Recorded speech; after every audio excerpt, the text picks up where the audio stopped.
ನಮಸ್ತೆ ಸ್ನೇಹಿತರೆ, ಇವತ್ತು ನಾವು ಅಂತಿಮ BA ಸಮಾಜಶಾಸ್ತ್ರ ಗ್ರಾಮ ನಗರ ಸಮಾಜಶಾಸ್ತ್ರದ ಅಧ್ಯಯನದಲ್ಲಿ ಒಂದು ಮುಖ್ಯವಾದಂತಹ ಘಟಕಕ್ಕೆ ಹೋಗುವ. ತುಂಬಾ ಮುಖ್ಯವಾಗಿರುವಂತಹ ಘಟಕ, 10 ಅಂಕಕ್ಕೆ ಪ್ರಶ್ನೆಗಳು ಪದೇ ಪದೇ ಬಂದಿರುವಂತಹ ಪ್ರಶ್ನೆ, ನಗರಗಳ ವಿಧಗಳು ಮತ್ತು ನಗರದ ಗುಣಲಕ್ಷಣಗಳು. ಇದು ಪುಟ ಸಂಖ್ಯೆ 309ರಲ್ಲಿದೆ ನೋಡಿ. ಪುಟ ಸಂಖ್ಯೆ 309ರಲ್ಲಿ ಘಟಕ 16ರಲ್ಲಿ ಇರುವಂಥದ್ದು ನಗರಗಳ ವಿಧಗಳು ಹಾಗೆ ಗುಣಲಕ್ಷಣಗಳು. ನಗರಗಳ ವಿಧಗಳು ಮತ್ತು ಗುಣಲಕ್ಷಣಗಳು ಯಾರೆಲ್ಲ KSOUನಲ್ಲಿ BA ಅಭ್ಯಾಸವನ್ನು ಮಾಡ್ತಾ ಇದ್ದೀರೋ ಅವರಿಗೆ ಇದು ಘಟಕ 16ರಲ್ಲಿದೆ. ಹಾಗೆಯೇ BA ಮಾಡ್ತಾ ಇರುವಂಥ ಪ್ರತಿಯೊಬ್ಬ ವಿದ್ಯಾರ್ಥಿಗೂ ಕೂಡ ನಗರಗಳ ಗುಣಲಕ್ಷಣಗಳು ಕೂಡ ಇರ್ತದೆ, ಹಾಗೆ ನಗರದ ವಿಧಗಳನ್ನು ಕೂಡ ಕೇಳ್ತಾರೆ. ತುಂಬಾ ಮುಖ್ಯವಾಗಿರುವಂತಹ ಪ್ರಶ್ನೆ. ನೀವು ಹಳೆಯ ಪ್ರಶ್ನೆ ಪತ್ರಿಕೆಗಳನ್ನು ನೋಡಿದರೆ ಇದು ಪದೇ ಪದೇ ರಿಪೀಟ್ ಆಗಿರುವಂತಹ ಪ್ರಶ್ನೆಗಳು. ಅದರಿಂದ ಇದನ್ನು ಓದ್ಕೊಳ್ಳುವ, ಇದರಲ್ಲಿ ಬಂದಿರುವಂತಹ ಪಾಯಿಂಟ್ಸ್ಗಳ ವಿವರಣೆಯನ್ನು ಕೂಡ ತಿಳ್ಕೊಳ್ಳುವ. ಹಾಗೆಯೇ ಯಾರೆಲ್ಲ ಅಂತಿಮ BA ವಿದ್ಯಾರ್ಥಿಗಳಿದ್ದೀರೋ ನಿಮಗೆ ಸಮಾಜಶಾಸ್ತ್ರದಲ್ಲಿ ಬಂದಿರುವಂತಹ ಅಸೈನ್ಮೆಂಟ್ ಪ್ರಶ್ನೆಗಳನ್ನು ಕಮೆಂಟ್ ಮೂಲಕ ಆ ಪ್ರಶ್ನೆಗಳನ್ನು ನನಗೆ ಕಮೆಂಟ್ ಮೂಲಕ ತಿಳಿಸಿ. ನನಗೆ ಸಾಧ್ಯ ಆದರೆ ನಾನು ಆ ಪ್ರಶ್ನೆಗಳ ಉತ್ತರವನ್ನು ನಿಮಗೆ ವಿವರಿಸ್ತೇನೆ, ತಿಳಿಸ್ತೇನೆ. ಅದನ್ನು ನೀವು ಉತ್ತರವನ್ನು ಬರಿತಾ ಹೋಗ್ಬೋದು. ನೀವು ಕಮೆಂಟ್ ಮೂಲಕ ನಿಮಗೆ ಕೊಟ್ಟಿರುವಂತಹ ಅಸೈನ್ಮೆಂಟ್ ಪ್ರಶ್ನೆಗಳನ್ನು ಹಾಕಿ ಸ್ನೇಹಿತರೆ. ಸಮಾಜಶಾಸ್ತ್ರ ಕೋರ್ಸ್ 3ರಲ್ಲಿ ಬಂದಿರುವಂತಹ ಅಸೈನ್ಮೆಂಟ್ ಪ್ರಶ್ನೆಗಳು ಯಾವುದಿದೆ ಅಂತ ನೋಡಿಕೊಂಡು ಅದರಲ್ಲಿ ಬಂದಿರುವಂತಹ ಪ್ರಶ್ನೆಗಳನ್ನು ಹಾಕಿ. ಇವತ್ತು ನಾವು ನಗರದ ಗುಣಲಕ್ಷಣಗಳ ಬಗ್ಗೆ ತಿಳ್ಕೊಳ್ಳೋಣ. ಮೊದಲಿಗೆ ನಾವು ನಗರದ ಬೆಳವಣಿಗೆ ಅಥವಾ ನಗರ ಅಂತ ಬಂದಾಗ ಐತಿಹಾಸಿಕ ಕಾಲದಿಂದಲೂ ಕೂಡ ನಗರಗಳು ಸ್ವಾವಲಂಬಿಗಳಾಗಿದ್ದು ಜನರು ವಾಸಿಸುವ ಗ್ರಾಮೀಣ ಪ್ರದೇಶಗಳ ಗುಣಗಳನ್ನು ಹೊಂದಿದ್ದವು. ಸಣ್ಣ ಪ್ರಮಾಣದ ಅಲ್ಪಸಂಖ್ಯಾತ ಜನಸಂಖ್ಯೆ ಮಾತ್ರ ನಗರಗಳಲ್ಲಿ ವಾಸಿಸುತ್ತಿದ್ದರು. ನಗರಗಳ ನಡುವಿನ ಸಂಪರ್ಕ ಮತ್ತು ವಲಸೆಯು ಸಣ್ಣ ಪ್ರಮಾಣದ ಜನರಲ್ಲಿ ಮಾತ್ರ ಕಂಡು ಬರ್ತಾ ಇತ್ತು. ಈಗ ನಗರ ಅಂತ ಆಗಲಿಕ್ಕೆ ಕಾರಣ ಏನು ಅಂತ ಹೇಳಿದರೆ, ಗ್ರಾಮೀಣ ಪ್ರದೇಶದಿಂದ ಜನರು ಬಂದು ಅಲ್ಲಿ ಹೆಚ್ಚಿನ ಜನಸಂಖ್ಯೆ ಆಗಿರುವಂಥದ್ದು, ಪ್ರದೇಶ ದೊಡ್ಡದಾಗಿರುವಂಥದ್ದು, ಅಲ್ಲಿ ನಗರ ಅಂತ ಆಗಿರುವಂಥದ್ದು. ಇಲ್ಲಿ ಪ್ರಯಾಣವು ಕೆಲವು ಜನರಿಗೆ ಮಾತ್ರ ಸೀಮಿತವಾಗಿದ್ದರೂ ಯೋಧರು, ವ್ಯಾಪಾರಿಗಳು, ಇತರರಿಗೆ ದೂರಕ್ಕೆ ಹೋಗಬೇಕಾದ ಅವಶ್ಯಕತೆ ಕೂಡ ಇತ್ತು. ಪ್ರಯಾಣವು ಸುರಕ್ಷಿತವಲ್ಲ ಮತ್ತು ಅದು ದುಷ್ಪರಿಣಾಮ ಬೀರುವಂಥದ್ದು ಎಂದು ಅನೇಕ ಕಾರಣಗಳಿಂದ ಕೂಡ ಸಾಬೀತಾಯಿತು. ಈಗ ಗ್ರಾಮೀಣ ಪ್ರದೇಶದಿಂದ ನಗರಕ್ಕೆ ವಲಸೆ ಬರ್ತಾ ಇದ್ದಾರೆ, ನಗರದ ಪ್ರದೇಶಕ್ಕೆ ಹೋಗ್ತಾ ಇದ್ದಾರೆ ಅಂತ ಆದರೆ ಆ ಒಂದು ಪ್ರಯಾಣದಲ್ಲಿ ಅನೇಕ ರೀತಿಯ ತೊಂದರೆಗಳು ಕೂಡ ಆಗ್ತಾ ಇತ್ತು. ವ್ಯಾಪಾರಿಗಳಿರ್ಬೋದು, ಯೋಧರಿರ್ಬೋದು, ಎಲ್ಲರೂ ಕೂಡ ನಗರ ಪ್ರದೇಶಕ್ಕೆ ಹೋಗಬೇಕಾದ್ರೆ ಸಂಚಾರದಲ್ಲಿ ತೊಡಕುಗಳೆಲ್ಲ ಉಂಟಾಗ್ತಾ ಇತ್ತು. ಇಂದು ಜಾಗತೀಕರಣದ ಪ್ರಮಾಣವು ಹೆಚ್ಚಾಗಿರುವುದರಿಂದಾಗಿ ನಗರಗಳ ನಡುವಿನ ಸಂಪರ್ಕ, ರಾಷ್ಟ್ರದೊಳಗಿನ ಮತ್ತು ರಾಷ್ಟ್ರದ ಹೊರಗಿನ ರಾಷ್ಟ್ರಗಳ ಸಂಬಂಧವು ಕೂಡ ತುಂಬಾ ಚೆನ್ನಾಗಿತ್ತು. ಎಲೆಕ್ಟ್ರಾನಿಕ್ ಸಂಪರ್ಕ ಇರ್ಬೋದು, ಮುಂದುವರಿದ ತಂತ್ರಜ್ಞಾನ ಇದಕ್ಕೆ ಒಂದು ಪೂರಕವಾಗಿ ಆಯಿತು ಅಂತ ಹೇಳ್ಬೋದು. ಇಲ್ಲಿ ಉದಾಹರಣೆಯನ್ನು ನೋಡೋದಾದರೆ ಈ ವಾಣಿಜ್ಯ, ಈ ಕಮ್ಯುನಿಟಿಂಗ್ ನಂತವುಗಳಿಂದಾಗಿ ನಗರಗಳು ವೇಗವಾಗಿ ಬೆಳವಣಿಗೆಯನ್ನು ಹೊಂದುತ್ತಿರುವ ಕೇಂದ್ರವಾಯಿತು. ಇಂದು ನಗರಗಳು ಸಂಪರ್ಕ ತಂತ್ರಜ್ಞಾನದ ಸಂಯೋಜನೆಯನ್ನು ಮಾಡುವಲ್ಲಿ ಪ್ರಮುಖ ಪಾತ್ರವನ್ನು ವಹಿಸುತ್ತಿದೆ. ಇದಲ್ಲದೆ ವ್ಯಾಪಾರ ಚಟುವಟಿಕೆ ಇರ್ಬೋದು, ಸುದ್ದಿ ಸೇವೆಗಳು ಮತ್ತು ನೂತನ ತಂತ್ರಜ್ಞಾನವನ್ನು ಒಳಗೊಂಡಿದೆ. ಕೆಲವು ಚಿಂತಕರ ಅಭಿಪ್ರಾಯದಲ್ಲಿ ನಗರವು ವಿಘಟನೆಯ ಸಂಕೇತ, ಅವೈಯಕ್ತಿಕೀಕರಣ ಮತ್ತು ಜೀವನದ ಮಾರ್ಗಗಳಾದ ಹಳೆಯ ಸಂಪ್ರದಾಯಗಳು ಮುರಿಯಲು ಕಾರಣವಾಗಿದೆ ಅಂತ ಹೇಳಿದ್ದಾರೆ. ಎಲ್ಲ ಕಾರಣಗಳಿಂದಾಗಿ ನೂತನ ಜಾಗತಿಕ ವ್ಯವಸ್ಥೆಯಲ್ಲಿ ನಗರಗಳ ಪಾತ್ರವು ಸಮಾಜಶಾಸ್ತ್ರಜ್ಞರ ಗಮನವನ್ನು ಕೂಡ ಸೆಳೆಯುತ್ತಿದೆ. ಈ ನಗರದ ಬಗೆಗಿನ ಕೆಲವು ವ್ಯಾಖ್ಯೆಗಳನ್ನು ನಾವು ನೋಡ್ತಾ ನಂತರ ಗುಣಲಕ್ಷಣಗಳನ್ನು ಕೂಡ ನೋಡ್ಕೊಳ್ಳೋ.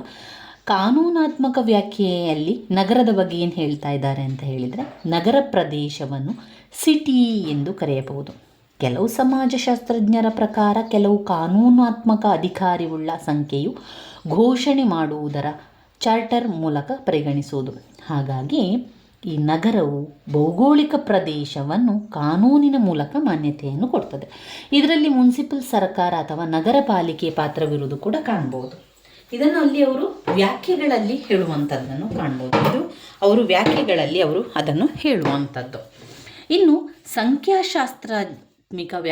ಸಂಖ್ಯಾಶಾಸ್ತ್ರದ ಮೂಲಕ ಹೇಳುವುದಾದರೆ ಅವರು ಜನಸಂಖ್ಯೆಯ ಗಾತ್ರ ಆಧಾರದ ಮೇಲೆ ನಗರ ಪ್ರದೇಶವನ್ನು ಸಿಟಿ ಎಂದು ಕರೆಯುವಂಥದ್ದು.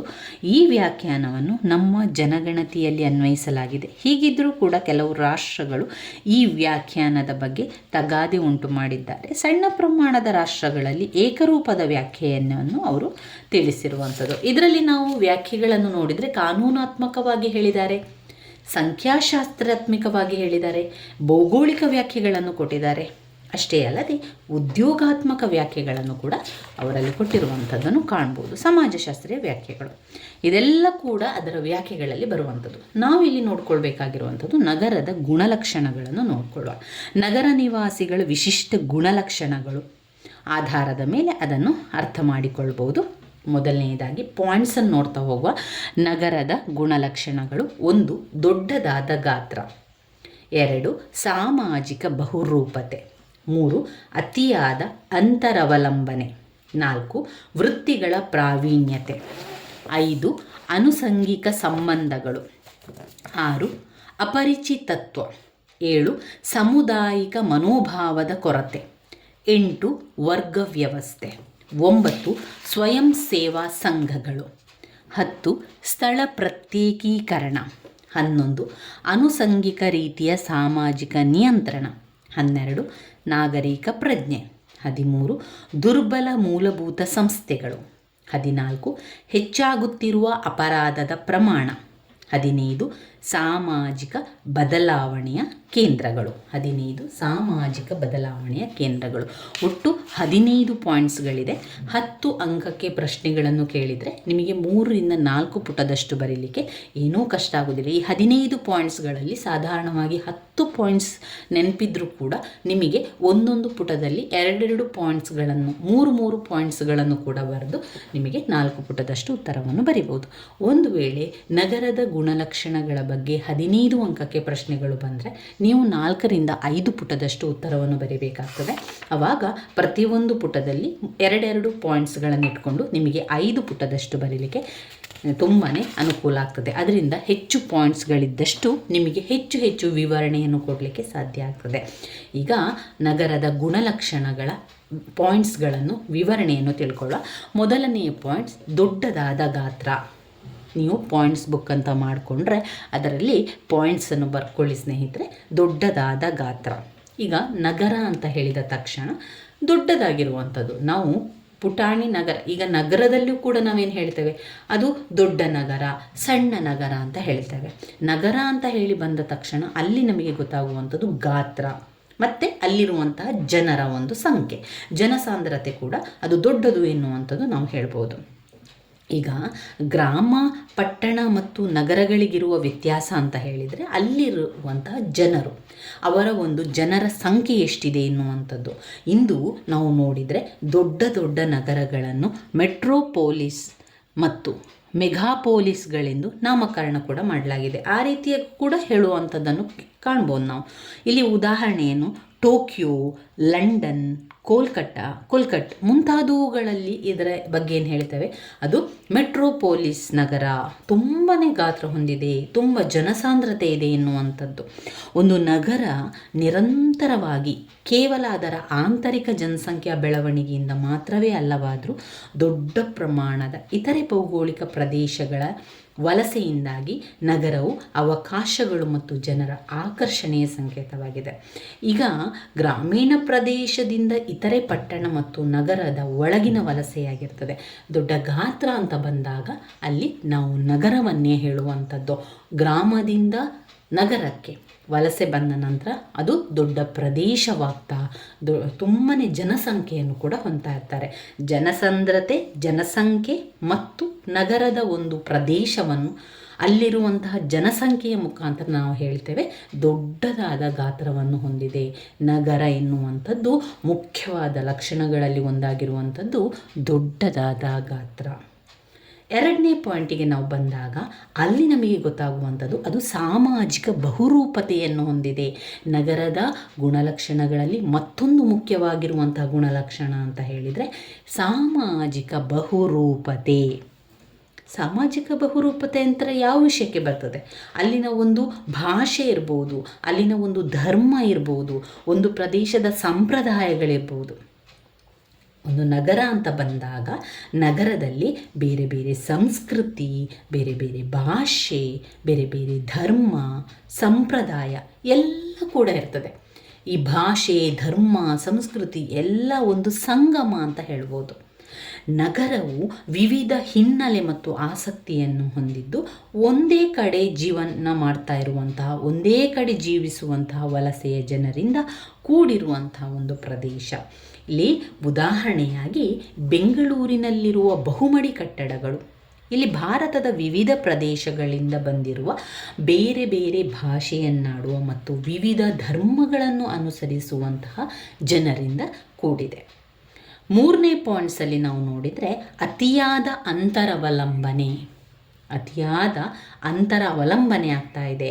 ನಗರದ ಗುಣಲಕ್ಷಣಗಳಲ್ಲಿ ಒಂದೆಂದರೆ ನಗರವಾಸಿಗಳಲ್ಲಿ ತುಂಬನೇ ಆಂತರಿಕ ಅವಲಂಬನೆ ಇದೆ ಅಂತ ಹೇಳ್ತಾ ಇದ್ದಾರೆ. ಇದರಿಂದಾಗಿ ಏನಾಗ್ತದೆ?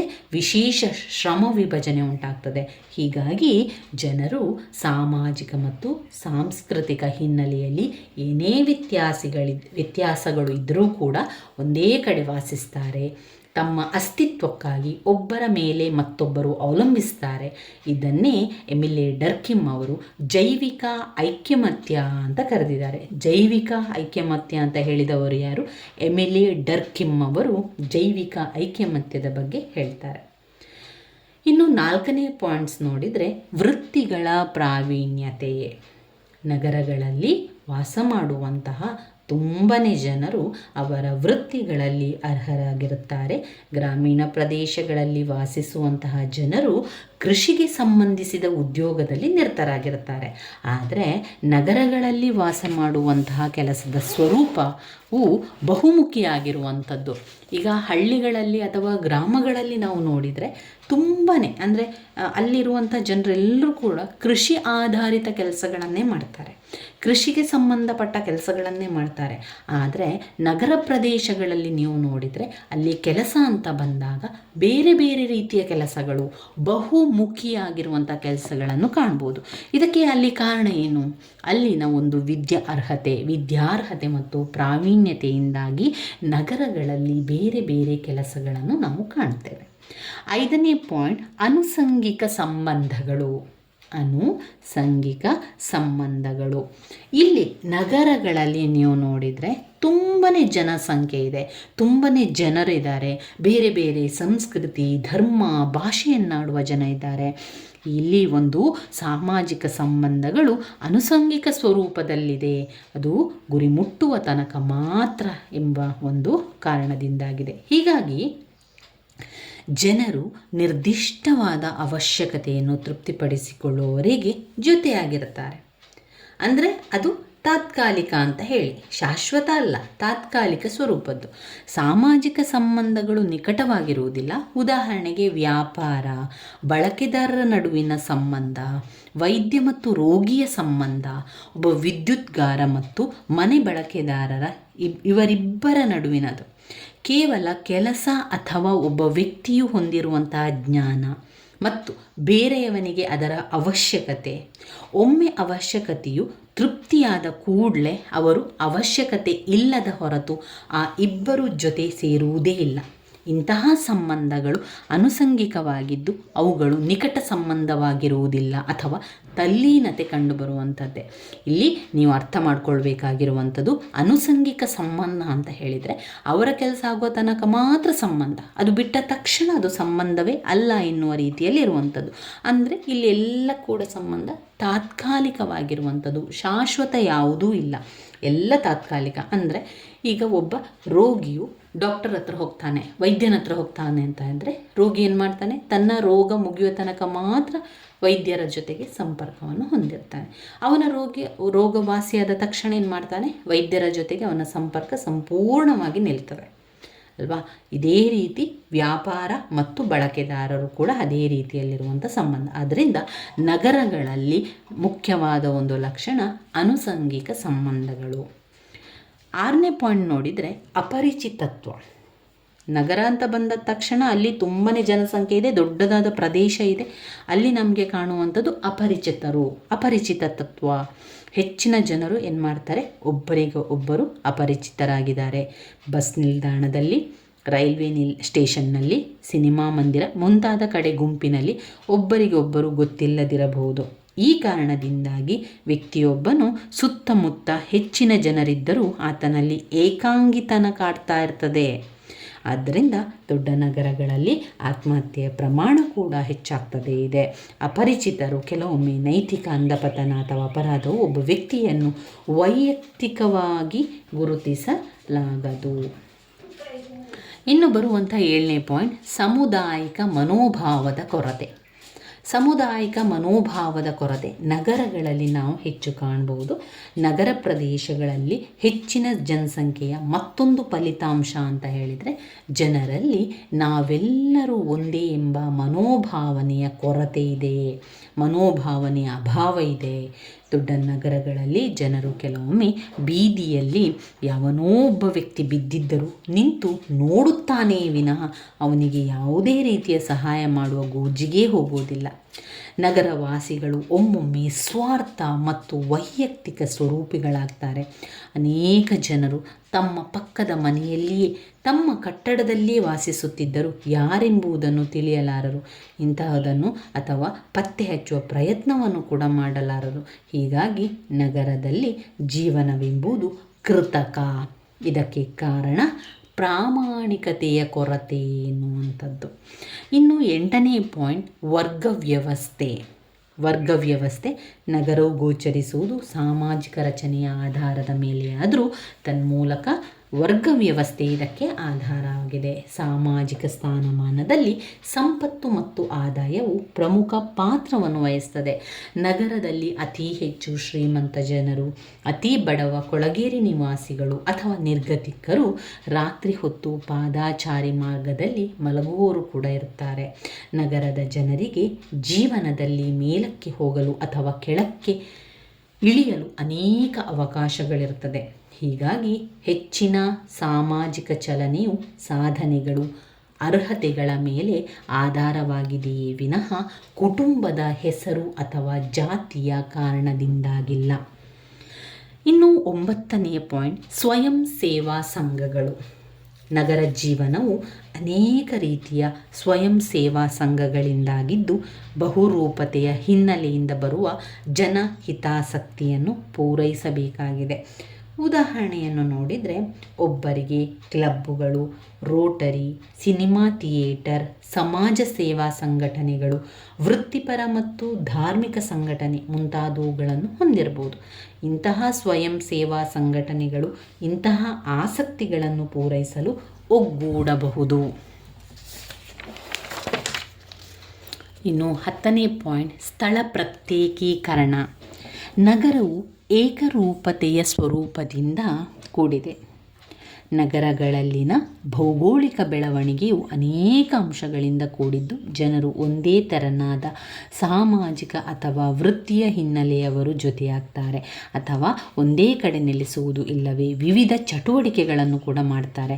ನಗರಗಳಲ್ಲಿ ಸ್ಥಳೀಯವಾಗಿ ಶ್ರೀಮಂತರು ಅಥವಾ ಮಧ್ಯಮ ವರ್ಗದ ಜನರು ವಾಸಿಸುವುದನ್ನು ಕೂಡ ನೋಡ್ಬೋದು. ಮತ್ತೊಂದು ಕಡೆ ಬಡ ಜನರು ಕೊಳೆಗೇರಿಗಳಲ್ಲಿ ವಾಸಿಸುವಂಥದ್ದು.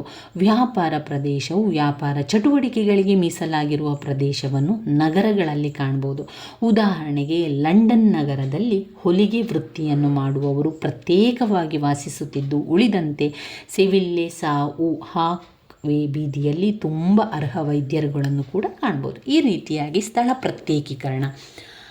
ಇದರಲ್ಲಿ ನೀವು ಗಮನಿಸಿರುವಂಥದ್ದು ಸ್ಥಳ ಪ್ರತ್ಯೇಕೀಕರಣ ಅಂತ ಹೇಳಿದರೆ ನಗರಗಳಲ್ಲಿ ಒಂದೊಂದು ಈಗ ರಸ್ತೆಯ ಬದಿಗೆ ಒಂದೊಂದು ಹೆಸರುಗಳನ್ನು ಕೊಡ್ತಾರೆ. ಇಲ್ಲಿ ಒಂದು ವೈದ್ಯರೇ ಇರುವಂತಹ ಒಂದು ಏರಿಯಾ ಇದೆ, ಇಲ್ಲಿ ವ್ಯಾಪಾರಸ್ಥರೇ ಇರುವಂತಹ ಏರಿಯಾ ಇದೆ, ಮತ್ತೊಂದು ಕಡೆಗಳಲ್ಲಿ ಶಾಲಾ ಕಾಲೇಜುಗಳು ಇರುವಂತಹ ಸ್ಥಳಗಳಿದೆ. ಈ ರೀತಿಯಾಗಿ ಸ್ಥಳಗಳನ್ನು ಪ್ರತ್ಯೇಕೀಕರಣ ಮಾಡುವಂಥದ್ದು ನಗರ ಪ್ರದೇಶದಲ್ಲಿ ಕಾಣಬಹುದು. 11ನೆಯ ಪಾಯಿಂಟ್ ಆನುಷಂಗಿಕ ರೀತಿಯ ಸಾಮಾಜಿಕ ನಿಯಂತ್ರಣ. ಆನುಷಂಗಿಕ ರೀತಿಯ ಸಾಮಾಜಿಕ ನಿಯಂತ್ರಣ ಜನಸಂಖ್ಯೆ ಹೆಚ್ಚಾಗಿರುವಂತಹ ನಗರ ಪ್ರದೇಶದಲ್ಲಿ ತುಂಬಾ ಅವಶ್ಯಕತೆ. ಯಾಕೆ?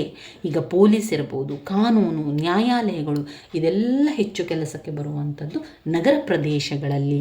ಜನಸಾಂದ್ರತೆಯು ಹೆಚ್ಚಾಗಿರುವ ಕಾರಣ ಆನುಷಂಗಿಕ ಮತ್ತು ಔಪಚಾರಿಕ ಸಾಮಾಜಿಕ ನಿಯಂತ್ರಣದ ಮೂಲಕ ಸಾಮಾಜಿಕ ವಿಘಟನೆಯನ್ನು ನಗರಗಳಲ್ಲಿ ತಡೆಗಟ್ಟಬಹುದು.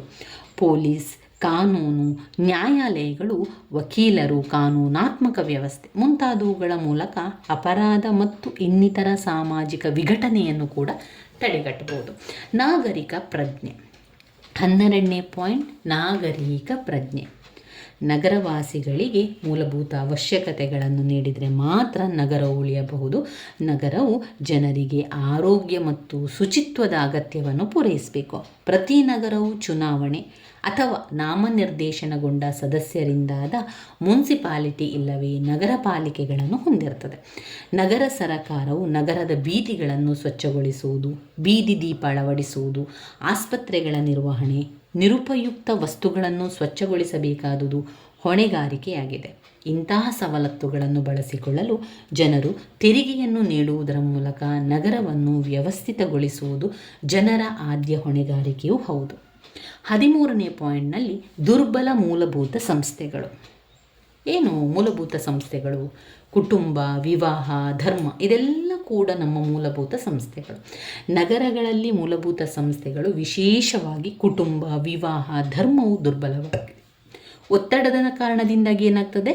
ಅವಿಭಕ್ತ ಕುಟುಂಬವು ಉಳಿಯಲು ಅಲ್ಲಿ ಸೆಣ ಸಾಡುತ್ತಿದೆ. ಮಕ್ಕಳು ಬೆಳೆದಂತೆಲ್ಲ ವಿಭಕ್ತ ಕುಟುಂಬಗಳ ತಮ್ಮ ದಾರಿಯಲ್ಲಿ ಹೋಗ್ತಾ ಇದ್ದಾರೆ. ವಯಸ್ಸಾದ ತಂದೆ ತಾಯಿಗಳು ಮಕ್ಕಳನ್ನು ನೋಡಿಕೊಳ್ಳಲು ಸಾಧ್ಯವಿಲ್ಲವಾಗಿದೆ. ಆಸಕ್ತಿಗಳಲ್ಲಿ ಹೊಂದಾಣಿಕೆಯ ಕೊರತೆಯಿಂದಾಗಿ ವಿಚ್ಛೇದನದ ಪ್ರಮಾಣ ಕೂಡ ಹೆಚ್ಚಾಗ್ತಾ ಇದೆ. ಜಾತ್ಯತೀತ ಮನೋಭಾವನೆಯಿಂದಾಗಿ ಜನರು ಧಾರ್ಮಿಕತೆಯನ್ನು ಬದಿಗೊತ್ತಿದ್ದಾರೆ. 14ನೇ ಪಾಯಿಂಟ್ ಹೆಚ್ಚಾಗುತ್ತಿರುವ ಅಪರಾಧದ ಪ್ರಮಾಣ. ಅನೇಕ ಅಂಶಗಳು ನಗರವನ್ನು ಸಾಮಾಜಿಕ ವಿಘಟನೆಯ ಒಂದು ಪ್ರದೇಶವನ್ನಾಗಿ ಮಾಡಿದೆ. ನಗರದ ಬಡತನ, ಮಹದಾಕಾಂಕ್ಷೆ, ನಿರುದ್ಯೋಗ, ಹೆಚ್ಚಾದ ಜನಜೀವನದ ವೆಚ್ಚ, ಕೆಟ್ಟ ಸಹವಾಸ, ಅತಿರೇಕದ ಬಳಕೆದಾರಿಕೆ ಇವೆಲ್ಲವೂ ಕೂಡ ನಗರದಲ್ಲಿ ಹೆಚ್ಚಾಗುತ್ತಿರುವ ಅಪರಾಧದ ಪ್ರಮಾಣಕ್ಕೆ ಕಾರಣವಾಗಿದೆ. ಮಕ್ಕಳ ಮೇಲಿನ ನಿಯಂತ್ರಣದ ಅಭಾವದಿಂದಾಗಿ ವಿಭಕ್ತಿ ಕುಟುಂಬವು ಏಕಮುಖ ಕುಟುಂಬವಾಗಿ ಬಾಲಾಪರಾಧಕ್ಕೆ ನಾಂದಿಯಾಗ್ತಾ ಇದೆ. 15ನೇ ಪಾಯಿಂಟ್ ಸಾಮಾಜಿಕ ಬದಲಾವಣೆಯ ಕೇಂದ್ರ. ಕಿಂಗ್ಸ್ಲೆ ಡೇವಿಸ್ ಅವರ ಪ್ರಕಾರ ನಗರವು ಸಾಮಾಜಿಕ ಬದಲಾವಣೆಯ ಕೇಂದ್ರವನ್ನಾಗಿದೆ. ನಗರಗಳಲ್ಲಿ ಕಂಡುಬರುವ ನೂತನ ಉಪಾಯಗಳು, ಸಂಶೋಧನೆಗಳು, ನೂತನ ಜೀವನ ಶೈಲಿ, ಹೊಸ ರೀತಿಯ ಕಲೆ, ಸಂಸ್ಕೃತಿಯನ್ನು ಕೂಡ ಕಾಣಬಹುದು. ಜನರು ಕಟ್ಟುಪಾಡುಗಳು, ಸಂಪ್ರದಾಯಗಳನ್ನು ಗಣನೆಗೆ ತೆಗೆದುಕೊಳ್ಳುತ್ತಿಲ್ಲ. ಅವರುಗಳು ತುಂಬ ಆಧುನಿಕ ಮತ್ತು ಮುಂದುವರಿದ ಸ್ವರೂಪದವರಾಗಿದ್ದಾರೆ. ಸಾಮಾಜಿಕ ಏರಿಳಿತಗಳನ್ನು ಕೆಲವೊಮ್ಮೆ ಸಹಿಸಿಕೊಂಡು ಪ್ರೋತ್ಸಾಹಿಸಬಹುದು. ಕೆಲವೊಮ್ಮೆ ಇವುಗಳು ನೈತಿಕ ಅಂಧಪತನಕ್ಕೆ ಕಾರಣವಾಗುವ ಭೀತಿ ಎದುರಾಗುತ್ತಿದೆ. ಇವಿಷ್ಟು ವಿಚಾರಗಳು ನಗರದ ಗುಣಲಕ್ಷಣಗಳಲ್ಲಿ ನಾವು ಬರಿಬೇಕಾಗಿರುವಂಥ ವಿಚಾರಗಳು.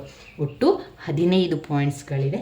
ನಾನು ಮತ್ತೊಮ್ಮೆ ನಿಮಗೆ ಪಾಯಿಂಟ್ಸ್ಗಳನ್ನು ಹೇಳ್ತಾ ಹೋಗ್ತೇನೆ. ನಗರದ ಗುಣಲಕ್ಷಣಗಳು: 1. ದೊಡ್ಡದಾದ ಗಾತ್ರ. 2. ಸಾಮಾಜಿಕ ಬಹುರೂಪತೆ. 3. ಅತಿಯಾದ ಅಂತರವಲಂಬನೆ. 4. ವೃತ್ತಿಗಳ ಪ್ರಾವೀಣ್ಯತೆ. 5. ಆನುಷಂಗಿಕ ಸಂಬಂಧಗಳು. 6. ಅಪರಿಚಿತತ್ವ. 7. ಸಾಮುದಾಯಿಕ ಮನೋಭಾವದ ಕೊರತೆ. 8. ವರ್ಗ ವ್ಯವಸ್ಥೆ. 9. ಸ್ವಯಂ ಸೇವಾ ಸಂಘಗಳು. 10. ಸ್ಥಳ ಪ್ರತ್ಯೇಕೀಕರಣ. 11. ಆನುಷಂಗಿಕ ರೀತಿಯ ಸಾಮಾಜಿಕ ನಿಯಂತ್ರಣ. 12. ನಾಗರಿಕ ಪ್ರಜ್ಞೆ. ನಾಗರಿಕ ಪ್ರಜ್ಞೆ. 13 ದುರ್ಬಲ ಮೂಲಭೂತ ಸಂಸ್ಥೆಗಳು. 14 ಹೆಚ್ಚಾಗುತ್ತಿರುವ ಅಪರಾಧದ ಪ್ರಮಾಣ. 15 ಸಾಮಾಜಿಕ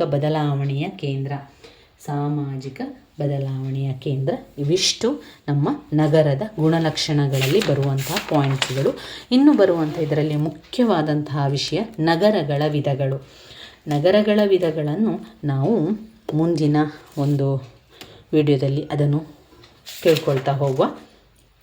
ನಗರದ ವಿಧಗಳು ಕೂಡ ತುಂಬಾ ಮುಖ್ಯವಾಗಿರುವಂಥದ್ದು.